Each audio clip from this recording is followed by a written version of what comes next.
And the third thing he said was, you know, when they ferment grapes, you know, they take grapes and they make sugar, and that creates a gas. That's a pollutant. So these guys are all going to have to buy carbon credits. It's going to cost the average vineyard in California $2 million a year to buy carbon credits. Hey, what about those cows?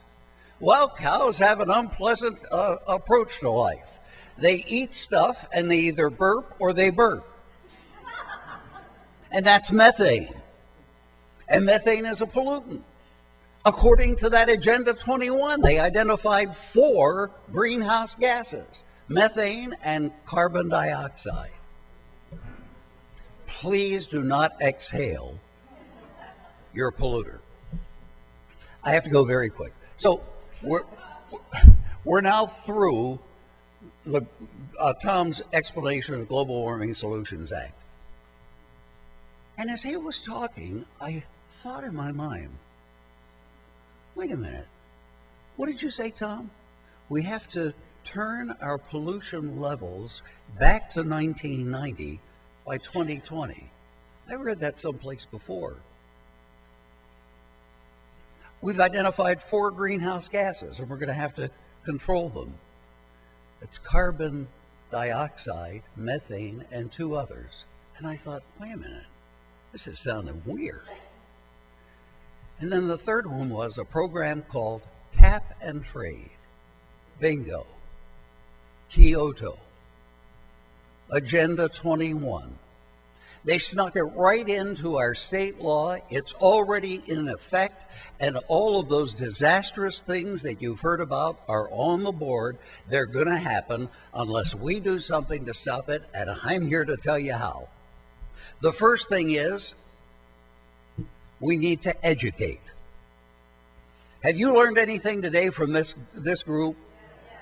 Are you a little... Our hostess over there, I want to thank her for putting this whole thing together. You just did.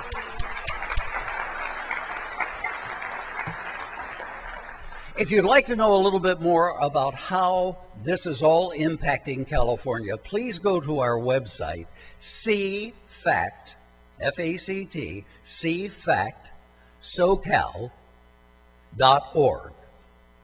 Now, CFACT is a national and international organization. For 27 years, we've been going to places like Kyoto and attending these UN science expositions, and we're the truth tellers. We've been at this for a very long time.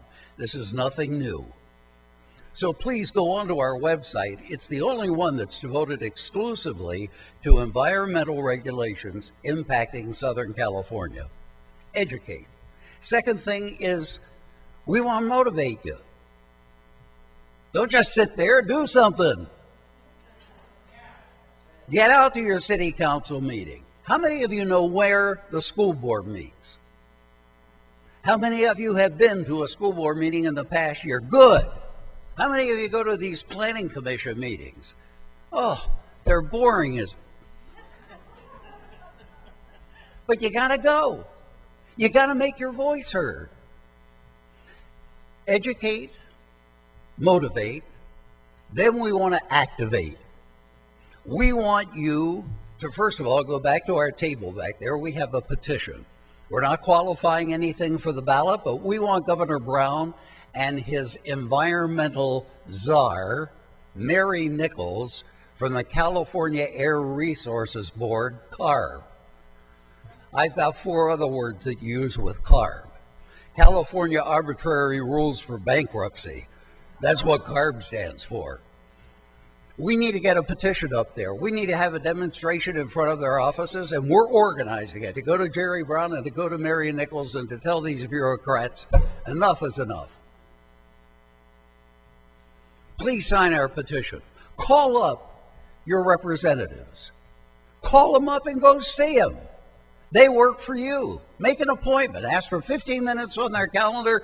Go in and tell them you are opposed to cap and trade. You are opposed to AB 32. You are opposed. And also, call up talk radio programs. You'll be surprised at the number of people who drive home and get stuck in traffic in the afternoon or the morning, and they're looking around for something and they hear a talk show, and trust me, it gets a lot of listeners. Call in, bring up the subject, let them know how you feel. And here's the real secret to our strategy. Educate, motivate, activate, and litigate. How many of you know that today in Washington, D.C., it's the second day of a hearing brought against the EPA by 20 different organizations and states opposing the Environmental Protection Agency laws against pollution. 20 organizations, 2 days worth of hearings. The media isn't talking about it. Somehow or another, trust me, if we don't overturn everything that the EPA is doing, we're going to overturn a lot of it. Watch and expect good news. Second thing is, back in December, we had 2 court cases. One of them was up in San Francisco, you know, the People's Republic of San Francisco.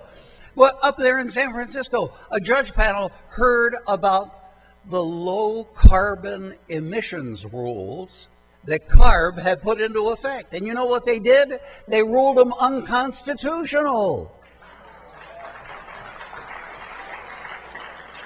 You haven't heard that on the mainstream media, have you? And you didn't hear about the decision back in Washington, D.C. by another 3-judge panel that said cross-state pollution is absurd, and they threw it out. We can whittle away at these guys one lawsuit at a time. We need your help. We need your support. We're looking for $100,000 so that we can hire the very best attorneys available in California and file 4 lawsuits, 2 at the state level, 2 at the federal level, and we need a law firm that can take it all the way to the Supreme Court if they have to. It's going to be a powerful organization, and we've already sounded it out. It's going to cost a minimum of $100,000 to retain them. I don't have that. David Spady does not have that. But if you can help us, please donate to our legal fund. We also have back for you to pick up. These are free. If you haven't gotten one yet as a handout, please go back and pick this up. This is our campaign against cap and trade in California, and it's a little 10-point fact sheet, and I think it'll be very helpful. Talk to your friends about this. Tell them that if we really cap energy, we really trade our freedom. Thank you.